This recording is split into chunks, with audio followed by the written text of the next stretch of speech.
We are now going to use Excel to find the mean and standard deviation of a probability distribution. So I have the formulas here at the bottom, so you can see that the mean is taken by the summation of our x times p of x. We can find our standard deviation by taking the square root of the summation of x minus mu squared times p of x. So using Excel as the big calculator is very handy. So to find our mean, we simply want to find x times p of x. So that's what we're going to do first. And so I'm going to just type in my equal sign, x times p of x. So because I used cell references, I can now put my cursor on that little green box in the very corner and double click, and it will autofill. So as you see, we have the cell references in each one. Well, we need the summation of this column, so I'm going to go up to sum, shows me what I'm going to add together, and equal. So I now know that my mean is equal to 2.03. All right. Well, now I want to work to find my standard deviation. So I'm going to do this in two steps. The first thing I'm going to do is I'm going to find x minus the mean squared. All right. So how I'm going to do that is I'm going to type in equals.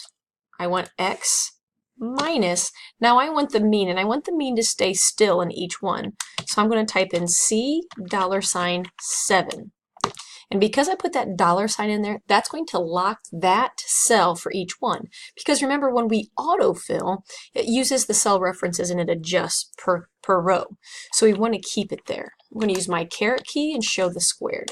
So I have 1.0609 is my x minus mu squared for that particular column. And I'm going to just drag.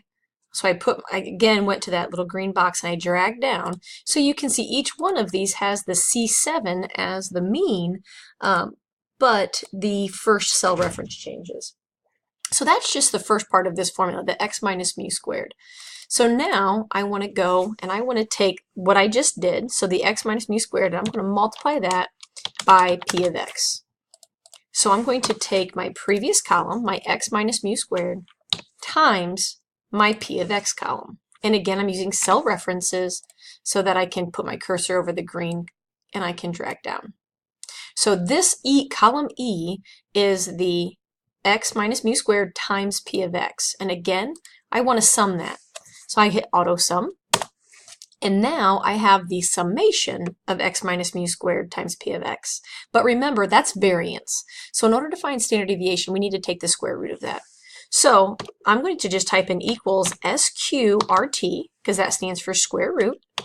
And then I'm going to click this column. So I'm taking the square root of 1.0491.